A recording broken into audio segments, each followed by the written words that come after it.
मैं इस समय खड़ा हुआ हूँ उत्तर प्रदेश के उच्च न्यायालय के बाहर लखनऊ ब्रांच। और आज हम यहाँ पर आने का आपको कारण बताने वाले हैं। आप हमें वेदों में प्रमाण दिखाइए। कहाँ पर लिखा है? ये कबीर भगवान है, लिखा दिखाओ। गलत क्यों है भाई साहब, ये गलत।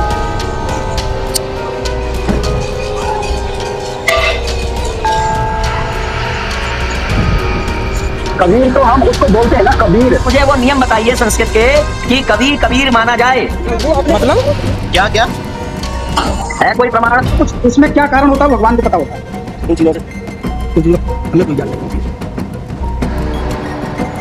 कबीर भगवान है, लिखा दिखाओ।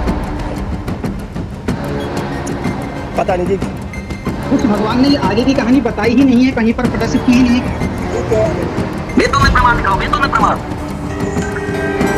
उसकी क्या कंडीशन है, उसकी क्या मजबूरी रही है, कि किस आधार पर ये सब कुछ चल रहा है, भगवान को पता है।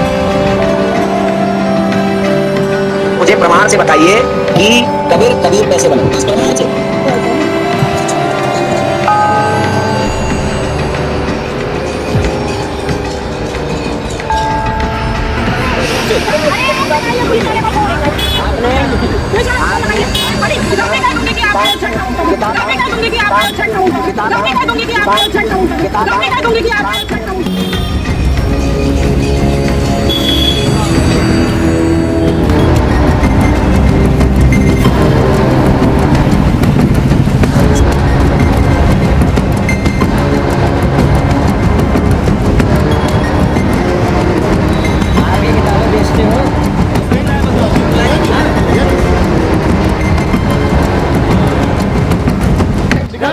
मर जाएंगे मगर ये नहीं बिकने देंगे, समझे? तो मैं इस समय खड़ा हुआ हूँ उत्तर प्रदेश के उच्च न्यायालय के बाहर लखनऊ ब्रांच।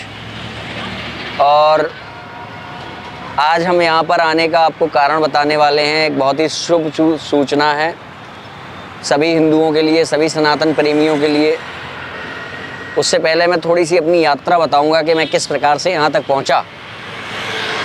मैंने अपने कई वीडियोस में बताया है कि मेरा जीवन ऐसा रहा, बहुत ही सामान्य, जो भौतिकवादी एक परिवार होता है जिसकी महत्वाकांक्षाएं होती हैं। ये कमाना है, वे यहाँ पे इतना धन कमाना है, ऐसे अच्छे कपड़े पहनने हैं, ये फिल्म देखने जाना है। ऐसा ही जीवन मेरा बीता था। हाँ, बस इतना था कि कोई प्रारब्ध रहा होगा, भगवान की कोई कृपा रही होगी पूर्व जन्मों का, जो ऐसे घर में मुझे जन्म मिला, ऐसे माता पिता के द्वारा मेरी उत्पत्ति हुई, जिस कारण से मुझे राम का नाम बचपन से ही श्रवण हो गया था। और राम कहीं ना कहीं मेरे जीवन में स्थापित हो गए थे। और श्री राम के स्थापित होने का ही एक कारण रहा कि समस्त प्रपंच, जो संसार के सांसारिक प्रपंच होते हैं, उन सब में लिप्त होते हुए भी एक राम के प्रति जो एक अगाध निष्ठा, एक जो वो रहती है भावना, वो हमारे अंदर प्रभु श्री राम के अंदर लिए सदैव से विद्यमान रही। और यही वो कारण था जिसके कारण जब भी मैं कहीं पर धर्म का खंडन होते हुए देखता था, जो सनातन धर्म की मूल मान्यताएं हैं उन पर आघात पहुंचते हुए देखता था, निंदा होते हुए देखता था, तो वहाँ पर मुझे सहन नहीं होता था और मैं प्रतिकार करता था। वो किसी भी रूप में सनातन धर्म को क्षति पहुँचाने का प्रयास किया जा रहा हो, मैं उनका प्रतिकार करने का प्रयास करता था। और ऐसा ही होते होते जीवन में जब किशोरावस्था आई, किशोरावस्था में कुछ ऐसे कुछ घटनाएं घटित हुई जिससे कि मेरी रुचि शास्त्रों में बढ़ी, शास्त्रों का अध्ययन करने में रुचि हो गई, अध्ययन शुरू हुआ। और तब मुझे एक चीज़ पता चली, जब मैं अपने शास्त्रीय ज्ञान को लेकर के, जो स्वाध्ययन से मुझे प्राप्त हुआ था, उस शास्त्रीय ज्ञान को लेकर के जब अपने धर्म के पक्ष को यथावत रूप से रखने का प्रयास करने लगा, तब एक समस्या सामने आई कि भाई यदि कोई मेरे सनातन धर्म के ऊपर कोई आरोप लगा रहा है और किसी एक श्लोक की कोई पंक्ति का अर्थ बता रहा है कि देखो तुम्हारे यहाँ धर्म में ये गलत बात लिखी हुई है, और उसी श्लोक, उसी पंक्ति का जो सही अर्थ है वो मैं कर रहा हूँ कि नहीं, जो तुम अर्थ कर रहे हो वो गलत है और जो मैं अर्थ कर रहा हूँ वो सही है। तो यहाँ पर एक अड़चन आई कि मैं जब सही अर्थ को रखूँ तो मेरा वाला ही प्रामाणिक रूप से सही अर्थ क्यों माना जाए और जो सामने वाला आक्षेप कर रहा है वो अर्थ क्यों ना माना जाए। तो इसी रूप में जब मैंने इस प्रश्न के उत्तर के निमित्त सनातन धर्म ग्रंथों का अध्ययन करना प्रारंभ किया तो उसमें प्रामाणिक आचार्य की आवश्यकता की महत्ता जो है मुझे ज्ञात हुई। और वो प्रामाणिक आचार्य कौन होना चाहिए, कैसा होना चाहिए, आज कलयुग में सनातन धर्म के सर्वोच्च सार्वभौम आचार्य कौन है, ये सब मुझे ज्ञात हुआ। उस आचार्य की आवश्यकता मेरे जीवन में इसलिए बहुत आवश्यक थी, आत्मकल्याण के लिए तो एक अलग बात है, मगर जिस राह पे मैं निकलता चला जा रहा था, जिस मार्ग पे मैं चलता चला जा रहा था कि मुझे सनातन धर्म का खंडन, सनातन धर्म की निंदा करने वालों का प्रतिकार करना था, विशेष तौर पर जो सनातन धर्म का चोला ओढ़ करके सनातन धर्म का प्रतिकार कर रहे हैं, सनातन धर्म की मूल मान्यताओं पर आघात पहुंचा रहे हैं, है ना, ऐसे लोगों को मुझे ऐसे लोगों को मुझे उत्तर देना था, ऐसे लोगों का मुझे प्रतिकार करना था। और ये भी भावना कैसे उत्पन्न हुई, जब हम कभी भी किसी विधर्मी का सामना करने जाते हैं, जैसे एक बहुत समय तक एक कार्यक्रम चला डॉक्टर जाकिर नायक, जिसने हमारे बहुत से हिंदुओं को प्रभावित किया और जो है बहुत सी ऐसी मिथ्याएं फैलाई हमारे धर्म के बारे में, जिसके कारण धर्म को बहुत बड़ी क्षति पहुंची और आज भी वो करता है। तो वो भी हमारे सनातन धर्म को क्षति पहुंचाने के लिए, ऐसा नहीं था कि वो मुसलमान बन के ही आघात पहुंचाता था, नहीं, वो बाकायदा वेद शास्त्र उपनिषदों का रेफरेंस देते हुए ही आपको अपने मुस्लिम धर्म से प्रभावित करने का प्रयास करता था। और जब मैं उससे कभी जब ऐसे लोगों से, ऐसे विधर्मियों से जब कभी मेरा सामना हुआ, तब मुझे पता चला कि सनातन का वास्तविक शत्रु कौन है। सनातन का वास्तविक शत्रु कौन है कैसे पता चला कि मान लीजिए मैं सामने वाले से कह रहा हूँ कि हमारा ईश्वर वो है जो सर्वशक्तिमान है, जो सब कुछ कर सकता है, तो सामने वाला कहता है कि तुम ये कैसे कह सकते हो कि तुम्हारा ईश्वर सर्वशक्तिमान है और हमारा नहीं है। तो मैं उनको बताऊंगा कि भैया तुम्हारे इस्लाम में जो है मूर्ति पूजा नहीं है, तुम्हारे इस्लाम के अनुसार जो ईश्वर है, कुरान की सीमा का ईश्वर अवतार नहीं ले सकता, बाधित है, अबाध्य नहीं है, असीमित शक्तियाँ नहीं है उसकी, बाधित है। तो उसका ये कहना होता था कि अरे भैया तुम्हारे हिंदू धर्म में भी तो, तुम्हारे सनातन को मानने वाले वैदिक लोग भी तो ऐसे हैं जो ईश्वर का अवतार नहीं मानते हैं। तो मुझे मेरी दृष्टि उन लोगों पर पड़ने लगी जो सनातन का चोला ओढ़ करके ही सनातन की मूल मान्यताओं पर प्रहार कर रहे हैं, और कुछ लोग मर्यादा की सीमा में रहकर चल रहे हैं और कुछ लोग सभी मर्यादाएं लांघ करके बात कर रहे हैं। तो इसी जो मन में जो ये विवाद की स्थितियां पल रही थी, इन्हीं विवाद की स्थितियों में मुझे वो ब्रह्मास्त्र मिला कि शास्त्र का सही अर्थ किसका मान्य होगा, किसके पास जाना होगा।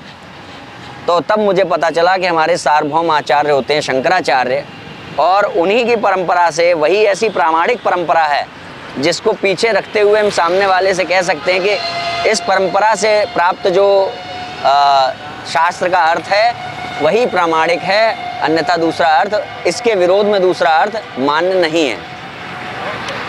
तो जब मुझे वो मिला तो मैं थोड़ा सा आपको वो भी एक इंसिडेंट बताऊं कि जब प्रथम बार मैं जगतगुरु शंकराचार्य पुरी पीठाधीश्वर जी के दर्शन करने गया था, उस दिन सबसे पहले उनको साक्षात देखते हुए, हालांकि मैं भावविहीन हो गया था, मगर उनको देखते ही जब मेरे पास प्रश्न पूछने का मेरा अवसर आया तो मैंने सबसे पहले उनसे एक ही प्रश्न किया था कि गुरुदेव, आज सनातन का चोला ओढ़कर, सनातनी बनकर या विधर्मी बनकर कई ऐसी संस्थाएं हैं, कई ऐसे संगठन हैं, कई ऐसे तंत्र हैं जो सनातन की मूल मान्यताओं पर लगातार प्रहार कर रहे हैं, और जिस प्रहार के कारण समाज में बहुत सारी भ्रामक स्थितियां फैल रही हैं और समाज हमारा ग्रुप में बंटता जा रहा है, बहुत सारे छोटे छोटे टुकड़ों में बंटता जा रहा है, जिस कारण से असंगठित होने के कारण हमारा सनातन समाज असुरक्षित है और जो बाहर का व्यक्ति विधर्मी है वो बहुत ही आराम से हमें आघात पहुंचा सकता है। उस समय जगतगुरु शंकराचार्य जी ने मुझे वही युक्ति दी थी जो आज जिस युक्ति का प्रचार प्रसार हम अपने विभिन्न प्रयासों के माध्यम से करने का प्रकल्पों के माध्यम से करने का प्रयास करते हैं। उन्होंने कहा था कि संघ के बल का निर्माण करो, नीचे संघ का बल और ऊपर ईश्वर का बल, यही आपका सहारा है। मैंने उनसे कहा था कि मैंने उनसे पूछा था कि क्या हम इस तरह के जो सनातन का चोला ओढ़ करके, सनातन का नाम लेकर के, सनातन का गलत अर्थ बता करके, सनातन शास्त्रों का गलत अर्थ बता करके और बहुत सारी भ्रामक स्थितियां उत्पन्न करने का प्रयास कर रहे हैं, क्या हम इनके लिए विधिक कार्रवाई कर सकते हैं? हम आपकी आज्ञा लेने आए हैं, कोर्ट में जा सकते हैं, न्यायालय में जा सकते हैं जो लोग गलत अर्थ बता रहे हैं उनके विरुद्ध। तब उन्होंने मुझे कहा था पहले संघ के बल का निर्माण करो, संघ का बल अपनाओ, संघ का बल प्राप्त करो और उसके बाद जब यदि आवश्यकता दिखती है तो आप वहाँ जाना, कोई भी कार्रवाई करने से पहले संघ का निर्माण करो। और वो बात और है कि जिस दिन मेरा जो अपना व्यक्तिगत जो कल्याण था, मुझे ऐसा लगता है कि उसी दिन मेरा जीवन का जो अपना लक्ष्य था वो पूर्ति हो गई थी, उनसे दीक्षा प्राप्त हो गई और मुझे एक उद्देश्य मिल गया कि मुझे अपने जीवन में करना क्या है, धर्म की रक्षा उनके बताए हुए मार्ग पर चलते हुए करनी है। और जब उनकी ये युक्ति मुझे मिली थी, उस दिन से ही मैं कार्य करने लगा, बहुत सारे कार्य करते करते। तो मैंने अभी आपको थोड़ी देर पहले बताया था कि कुछ लोग होते हैं जो मर्यादा में रह करके धर्म का खंडन करते हैं, थोड़ी बहुत मर्यादा का पालन कर लेते हैं। कुछ लोग होते हैं जो बियॉन्ड द लिमिट जाते हैं, मतलब वो सारी जो सीमाएं होते हैं वो पार कर लेते हैं। ऐसा ही एक सेक्ट था जिसको मैंने गुरुदेव के मेरे जीवन में आने से पहले भी सामना किया था। उस सेक्ट का नाम था रामपाल। ये गिरोह हमारे देवी देवताओं के लिए बहुत सारी अलग अलग ऐसी अश्लीलता से भरी हुई, असभ्यता से भरी हुई, इतनी निंदनीय बातें कहता है, जिसके बारे में हमने अपने अलग अलग बहुत सारे वीडियोस में बताया भी है। तो इस गिरोह के विरुद्ध हमने धीरे धीरे जब गिरोह का प्रतिकार करना शुरू किया, जितना प्रतिकार किया, जितना इसका सामना किया, उतना ही इस गिरोह के बारे में हमें पता लगता गया, ज्ञात होता गया। तो अब उसी गिरोह के लिए आज हमने यहाँ पर उसकी विभिन्न जो चीज़ें हैं जो उसने सनातन धर्म के विरुद्ध में की हैं और जिसके बारे में विवरण भी मैं अभी देने वाला हूँ आपको, उसी गिरोह के विरुद्ध रामपाल के नाम से जो चलने वाला तंत्र सतलोक आश्रम इत्यादि के नाम से फेसबुक और Twitter, YouTube, Instagram, social media पे जो दुष्प्रचार चल रहा है इस गिरोह के द्वारा सनातन धर्म का, उन सारे विषयों के विरुद्ध हमने यहाँ पर आज आप सबके लिए शुभ समाचार ये है कि उच्च न्यायालय लखनऊ में हमने एक याचिका दर्ज कर दी है, दाखिल कर दी है और इस पर अब सुनवाई होने वाली है। अब तो ये आप सभी सनातनियों के लिए, सभी सनातन प्रेमियों के लिए बहुत ही हर्ष का वो है कि हमने इसको ललकार लिया है। कोर्ट में आकर ये जवाब दे कि भैया गायत्री के इतने पति होंगे, ऐसा श्राप गायत्री माता को शास्त्र में कहाँ मिला है ना। और भी हम बहुत सारी जो आपने हमारे अन्य वीडियोस में देखी हैं वो सारी बातें इसमें लिखी हैं। अब बात ये आती है कि इस गिरोह का जो शास्त्रीय प्रतिकार है, वाणी के द्वारा प्रतिकार है, लेखन के द्वारा प्रतिकार है, वहाँ से लेकर के आज ये न्यायालय तक पहुँचने की यात्रा के बीच में इस गिरोह से मेरा आमना सामना, हमारा आमना सामना, आपका आमना सामना, आह्वान का आमना सामना कैसे कैसे हुआ उसका थोड़ा सा विवरण मैं आपको दे देता हूँ। सबसे पहले जब मुझे गुरुदेव की शरण मिल गई थी तो सबसे पहले एक बार इनका प्रतिकार मैंने किया था। पहले मैंने अपनी किशोर अवस्था में कई बार किया था, पर तब मेरे पास कोई शास्त्रीय इतना जो सानिध्य था गुरुओं का, आचार्यों का, वो नहीं था। मगर जब मुझे गुरुओं से जो सार्वभौम सिद्धांत है वो प्राप्त हुए आचार्य से, जगतगुरु शंकराचार्य जी से, तो उन कुछ सिद्धांतों के कुछ छोटे मोटे आधार को लेकर के ही 2023 वर्ष 2023 में मैंने प्रथम बार इनका प्रतिकार किया था, जब इन्होंने लखनऊ का जो स्मृति उपवन में मेला लगता है वहाँ पर इन्होंने अपना एक वो स्टॉल लगा रखा था और वहाँ से सतलोक आश्रम के नाम पे अपनी वही गंदी अश्लील किताबें बेच रहे थे, जिसमें सनातन धर्म के लिए बहुत ही अश्लील निंदनीय बातें लिखी हुई हैं।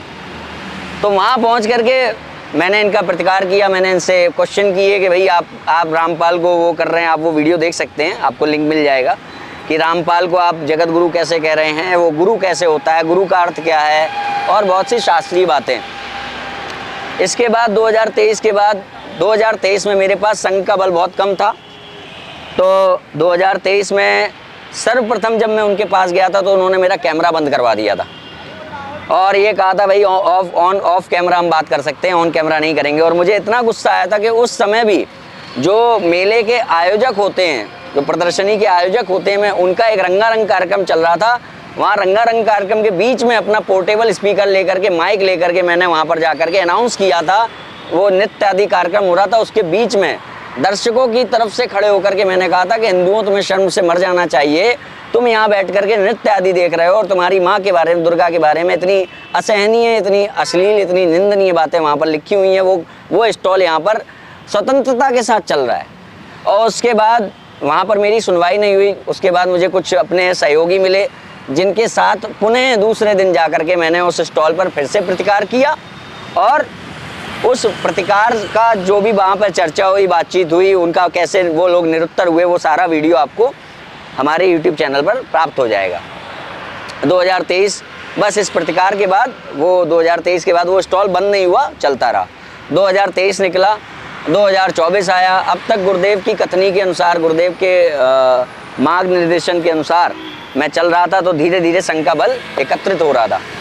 2024 में फिर से वही मेला लगता है, वही प्रदर्शनी लगती है, वही उन्हीं आयोजकों के द्वारा, और फिर से उसमें सतलोक आश्रम के नाम से वही अश्लील किताबें बेचने वाला स्टॉल फिर से लगता है। तो हमने क्या किया, जो अब हमारा जो संघ का बल बन चुका था, जो हिंदुत्ववादी और भी संगठन जो मेरे आसपास के क्षेत्र में सक्रिय थे, उनका सहयोग लेते हुए, उसमें सभी प्रकार के थे, विश्व हिंदू परिषद के लोग भी थे, बजरंग दल के लोग भी थे, RSS के लोग भी थे, आदित्य वाहिनी के लोग भी थे, सभी तरह के जो भी हिंदुत्व से प्यार करने वाले जो भी संगठन है वो सब वहाँ पर गए। आम हिंदू जो किसी संगठन से नहीं, वो भी वहाँ पर गया और हमने वहाँ जा कर के इस बार संघ बल के साथ वहाँ उस स्टॉल का प्रतिकार किया जिसमें हमारी माँ का अपमान था, और प्रशासन को वहाँ पर विवश होना पड़ा और प्रशासन को, मेला प्रशासन जो आयोजक थे, उनके द्वारा उस स्टॉल को हटवा दिया गया। यहाँ से कहानी बदल जाती है। अभी तक क्या हो रहा है, अभी तक केवल वाणी के द्वारा, लेखन के द्वारा विरोध हो रहा है और उस विरोध का कोई परिणाम प्राप्त नहीं हो रहा है हमें। मगर फिर क्या हुआ, फिर सामने वाला व्यक्ति खुद ही, मैं इसमें यहाँ तक आने के लिए क्रेडिट दूंगा एक व्यक्ति को, तो इसमें उसकी भी एक अहम भूमिका रही है। तो जब ऐसी जो क्या कहेंगे इनको, अनैतिक, अधार्मिक और ऊपर से संविधान के भी विरोध में, क्योंकि ये किताबें कहाँ छपती हैं वो आपको पता ही है, किसी को पता नहीं है। ये जो एड्रेस डालते हैं वो फर्जी है। बरवाला का आश्रम इनका बंद है, तो ये बरवाला का एड्रेस कैसे डालते हैं, बहुत सी बातें उसमें।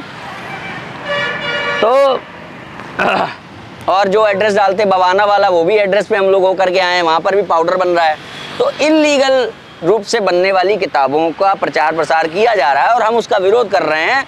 तो विरोध के फलस्वरूप सामने वाला जब जानता है कि उसकी चीज़ें इल्लीगल हैं, तो उसको कानूनी विधियों से दूर रहना चाहिए, मगर वो खुद अड़ बढ़ के अपनी वाहवाही कराने के लिए या किस लिए वो व्यक्ति मामले को ले जाता है थाने में। यहाँ से पहली बार मेरी इस यात्रा में, हमारी इस यात्रा में पहली बार वो थाना कोर्ट कचहरी का नाम आता है और वो पुलिस में ये झूठी शिकायत लिखवाता है कि हमने वहाँ पर जाकर के गाली गलौज की, ऊंच नीच करी और वहाँ पर और भी उपद्रव किया। हालांकि वीडियो में सब कुछ है, मगर वो ये वहाँ झूठी रिपोर्ट लिखाता है, भैया ऐसा ऐसा हुआ, सामने वाला पक्ष। अब वो जब लिखाता है तो पुलिस द्वारा हमें बुलाया जाता है। अब धीरे धीरे क्या हो रहा है कि हम प्रतिकार करते गए सामने वाला रिप्लाई दे रहा है, उस कारण से हम उसे और जानते गए कि ये किताबें ही फर्जी हैं, इसमें और भी अश्लील बातें लिखी हुई हैं, ये और हमें ज्ञात होने लगा। सामना करते करते सामने वाले को अच्छे से समझने में सरलता हो जाती है, जिससे आपका सामना है उसे आप बहुत आसानी से समझ पाते हैं। तो वो एक पहला प्रकरण था जब हम इस मामले के कारण थाने में गए, अपना पक्ष रखने के लिए हमें बुलाया गया, हम गए, वहाँ पे हमने अपना पक्ष रखा। तो एक बात आई सामने, हमारे जो सहयोगी थे उन्होंने भी कहा और जो पुलिस प्रशासन था उसने भी कहा कि भाई आपका पक्ष बिल्कुल सही है, इसमें हिंदू धर्म का अपमान है, ठीक है, मगर आप जो डायरेक्ट वहाँ पर गए थे वो प्रतिकार ना करके आपको पुलिस सहायता लेनी चाहिए थी। और मेरे अंदर का भाव भी यही था कि हमने पुलिस सहायता क्यों नहीं ली। पुलिस सहायता अगर लेते तो उसी दिन इन पर कानूनी कार्रवाई हो जाती। स्टॉल था, बहुत सारी किताबें थी, देखिए कैसे कैसे भूमिका बदलेगी। उस दिन ये लोग रंगे हाथों पकड़े जा सकते थे इल्लीगल किताबों के साथ, मगर उस दिन हमारे साथ पुलिस नहीं थी। हमने एक स्वतंत्र रूप से प्रतिकार किया और मेला प्रशासन ने वो स्टॉल हटवा दिया, बस इतना हुआ। मगर यदि हम पुलिस सहायता लेते तो उसी दिन इन पर कानूनी कार्रवाई हो जाती, मगर अगर हो जाती तो हम आज यहाँ ना आते, ये भी बात है। चलिए, जो होता है अच्छा ही होता है। तो उन्होंने जब ये भावना व्यक्त की, हमारे सहयोगियों ने और पुलिस वालों ने भी, कि भैया ये आपको जाना चाहिए, प्रतिकार करिए, मगर एक विधि है उसके अनुसार प्रतिकार करिए, तो मुझे ये बात अच्छी लगी। तो मैंने उस प्रकरण में वहाँ पर एक लेख लिखा कि भैया हमने जिस तरह से जो कुछ किया उसके लिए मुझे खेद है, क्योंकि मैं जो करना चाहिए था वो नहीं किया। इस बात के लिए मुझे खेद है और आगे से इस प्रक्रिया की पुनरावृत्ति नहीं होगी। ये नोट है ना, इसको ध्यान रखिएगा, क्योंकि ये आगे काम में लिया गया है मेरे विरुद्ध। कुछ आगे के जो इस सीरीज़ के आगे के एपिसोड हम लाएंगे न्यायालय के साथ, जो न्यायालय को रखते हुए केंद्र में, और अब जो रामपाल के गिरोह के साथ हमारा जो प्रतिकार चल रहा है उसका विवरण आपको देते रहेंगे समय समय पर। तो ये पहली एक शिकायत की गई, इसमें IGRS होती है, यूपी गवर्नमेंट के द्वारा जो पोर्टल है उस पर कोई भी व्यक्ति जाकर के वहाँ पे IGRS के रूप में शिकायत कर सकता है। उस IGRS के आधार पर पुलिस जांच करती है, उसको सही लगता है तो मुकदमा दर्ज कर लेती है, FIR दर्ज कर लेती है। मगर जब हमने वो लेख लिख करके दे दिया तो पुलिस वालों का भी कहना था और बाकी सारी चीज़ें झूठी हैं, और उसने वहाँ पर IGRS को निराकरण करते हुए समाप्त कर दिया पुलिस प्रशासन ने।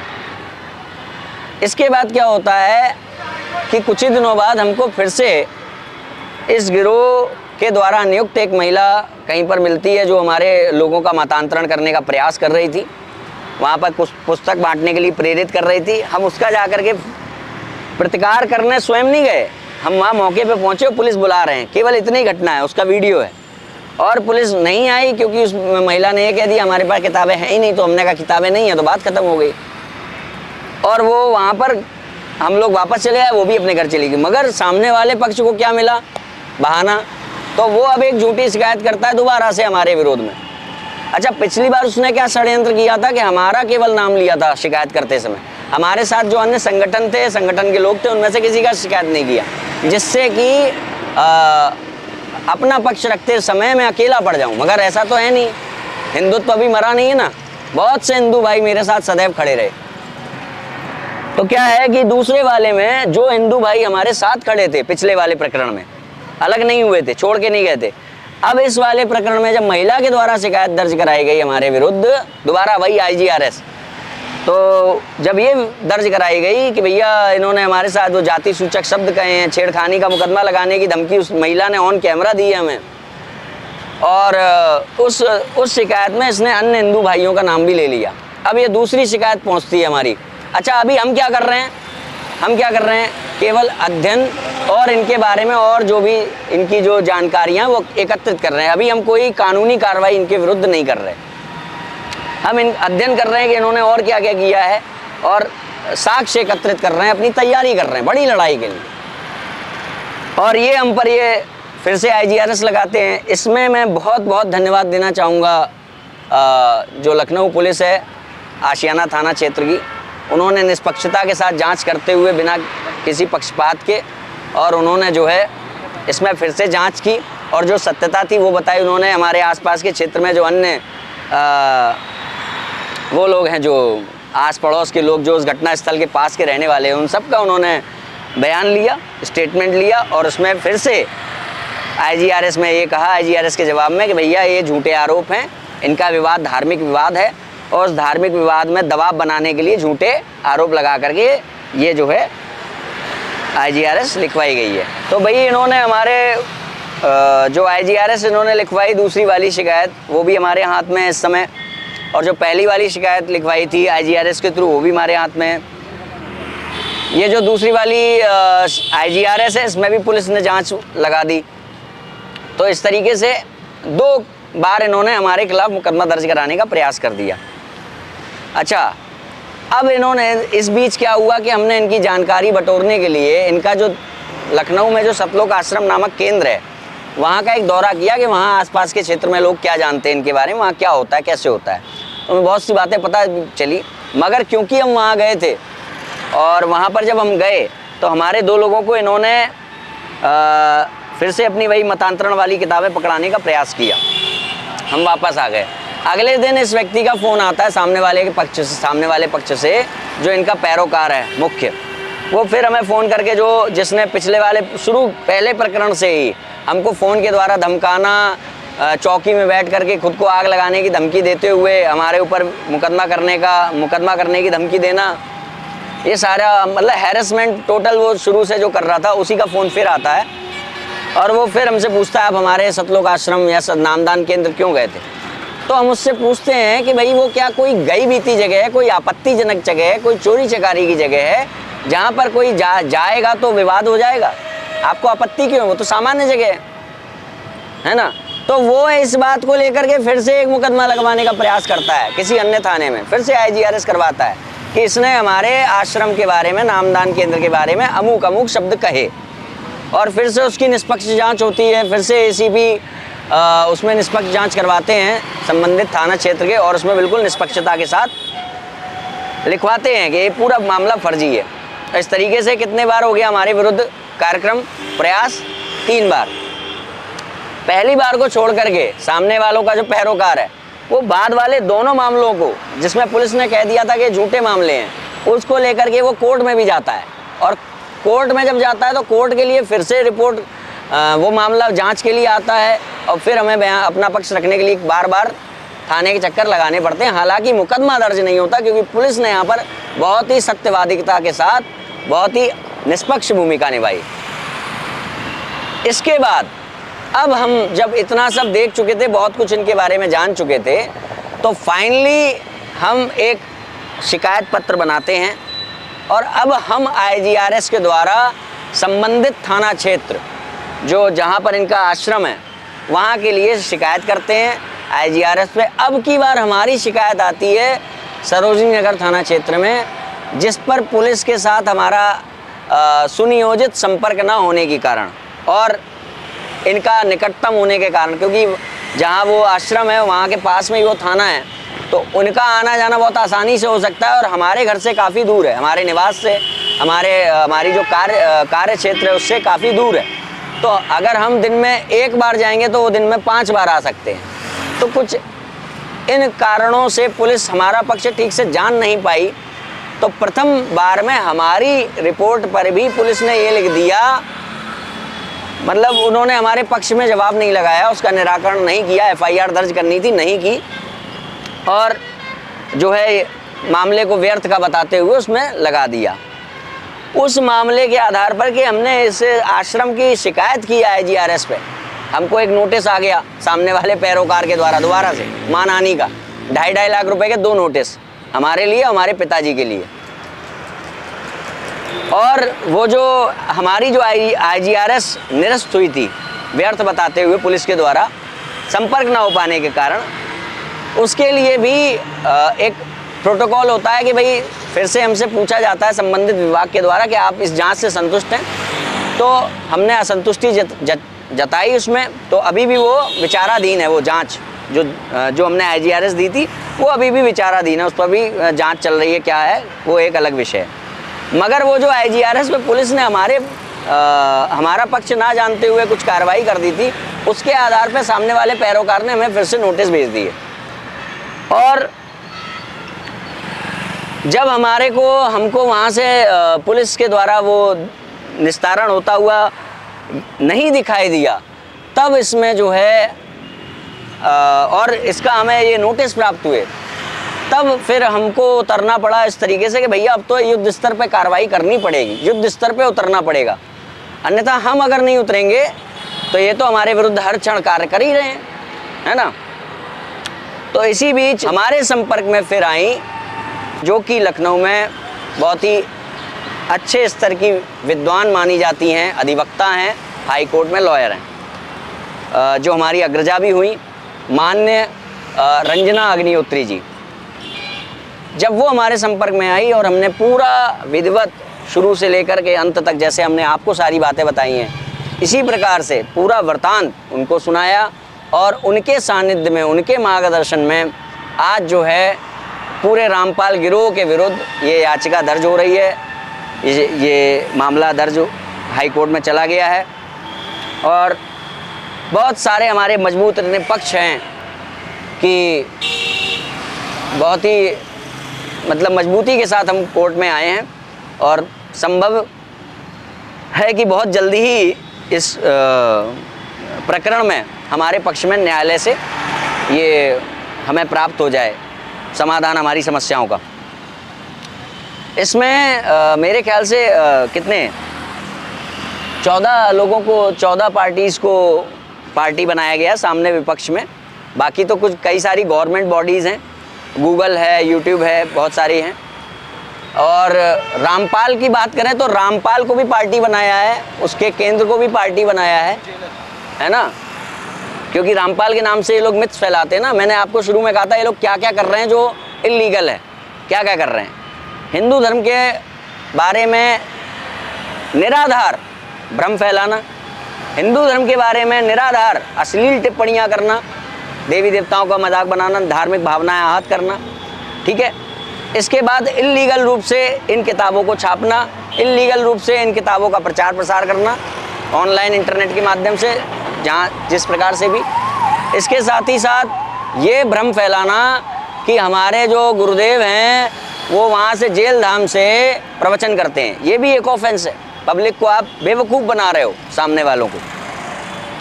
इसके साथ ही साथ और भी अनेक पक्ष हैं कि किसी के बारे में भी विवादित टिप्पणियां दे देना, झूठी जानकारियां दे देना किसी के भी बारे में। मेरे अपनी अगर बात करूं तो मुझे जान से मारने की धमकी दी गई, चाकुओं से गोद डालने की धमकी दी गई, मेरे घर की स्त्रियों के साथ दुष्कर्म कर देने की धमकी दी गई, मेरा चेहरा बिगाड़ करके राक्षस बना करके उसको प्रायोजित तरीके से प्रचार करवाया गया, अनेक चीज़ें। वो सारी चीज़ें ये जो प्रकरण हम लोग लेकर के आए हैं कोर्ट में, वो आ चुका है। और अब दो बातें हैं। देखिए, जो गवर्नमेंट बॉडीज़ हैं उनका तो आप जानते ही हैं कि उनका पक्ष किस तरीके से वो रखेंगे, मगर जो इसमें जो रामपाल से जुड़े हुए लोगों को भी पार्टी बनाया गया है, तो अब इसमें वो मामला भी साफ हो जाएगा कि ये सारी चीज़ें रामपाल के नेतृत्व में ही चल रही हैं, रामपाल इसमें शामिल नहीं है। क्योंकि रामपाल या तो आकर के कहेगा कि हाँ ये किताबें मैंने छपवाई हैं और मैं बताता हूँ कहाँ क्या क्या लिखा है, क्यों लिखा है, तो रामपाल आगे बताएगा या तो, और नहीं तो वो ये कह देगा भैया मैं नहीं जानता।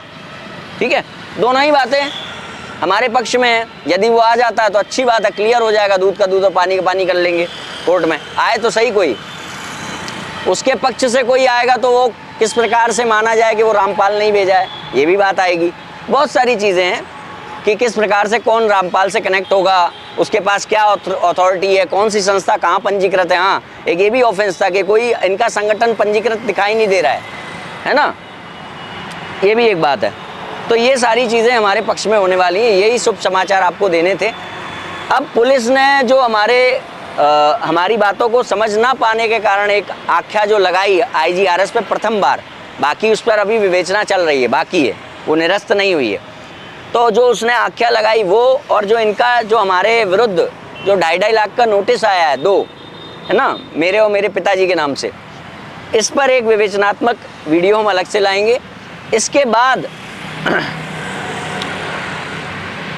एक अन्य नोटिस भी मेरे पास आया है 15 लाख रुपए का, सामने वाले पक्ष से किसी व्यक्ति के द्वारा, और उस नोटिस पे भी एक विवेचनात्मक वीडियो हम लोग एक अन्य इसी सीरीज़ में आगे लाएंगे।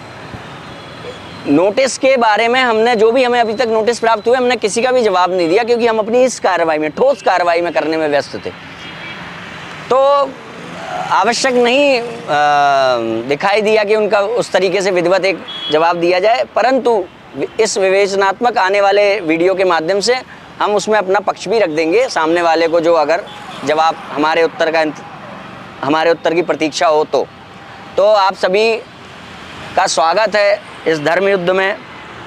जो भी इस लड़ाई में हमसे जुड़ना चाहे जुड़ सकता है, और जो सामने वालों की तरफ से है ना अपना पक्ष रखने आना चाहता है, जिन लोगों ने हमारी माँ के लिए बहुत अश्लील बातें कही हैं, उस पक्ष से उन बातों को सही करने के लिए जो आना चाहता है उसका भी स्वागत है ना।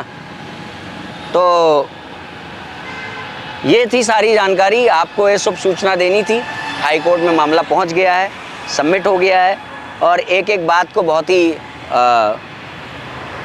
सूक्ष्म दृष्टि से देखते हुए हमारी जो मान्य अग्रजा हैं रंजना अग्निहोत्री जी, उन्होंने इस मामले को कोर्ट में ले गई हैं, और बहुत जल्द सभी हिंदुओं को, सनातनियों को, सनातन प्रेमियों को, वैदिकों को, वर्णाश्रमियों को यहाँ से शुभ समाचार प्राप्त होने वाले हैं। इस सीरीज़ में हम आगे जो विवेचनात्मक वीडियो है, जो भी तथ्य के संबंध में वीडियोज़ लाएंगे, वो भी आप जुड़े रहिएगा। इस युद्ध में जो जुड़ना चाहते हैं वो हमसे संपर्क कर सकते हैं, और जो प्रतिकार करना चाहते हैं वो तो प्रतिकार करेंगे ही, उनको आना ही पड़ेगा, है ना। और अधिकृत रूप से आएंगे तो जवाब यहाँ दिया जाएगा, और अनाधिकृत रूप से तो फिर आगे महादेव की इच्छा। तो कैसा लगा वीडियो, आप लोगों को जानकारी कैसी लगी, अपने भाव अवश्य व्यक्त करिएगा। जय श्री राम।